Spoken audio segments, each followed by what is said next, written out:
Sa German ang bakla. Sip-sip hoten. Sa French ang flower. Le fleur. Totoo ba yun? Yes, le fleur. Le fleur. Mismo. Ano sa French ang ilong? Lenos. Sandali lang. Parang English lang, ninigal man le. French.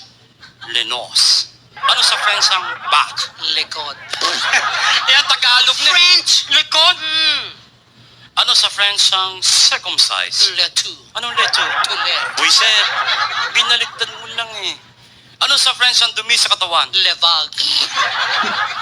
Eh, mahilig sa sex. Le vogue. Hoy!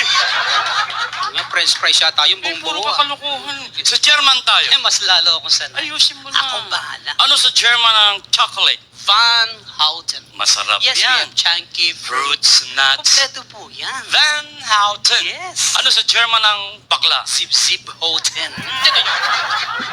Huwag kang hysterically papaliwanag ko! Ang salita sa kanila is quitting up the tweeting actin. Yung tsokolate nga, Van Houten. Van Houten. Mm.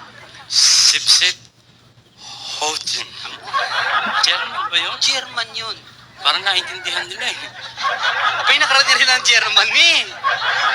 Ibig mo sabihin ako lang hindi nakarating ng Germany? Bakit, may passport ba ang baboy? Wala. Abay! Ayusin mo. Akong bahala. Ano sa German ang matandang dalaga? Matandang dalaga? Yan. Takot sa hoten.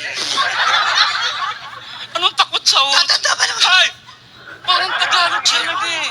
Ano sa German ang matandang binata? Laylay na hoten.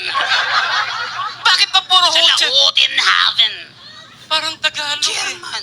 Ano sa German ang playgirl? Playgirl? Oo. Open sa hoten. Ano sa German ang hostess? Sawa sa hoten. Ayos naman na! Ayusin. Ano sa German ang byuda? Sabik sa hoten. Hindi, prelimis. Ano sa German ang tomboy? Walang hoten.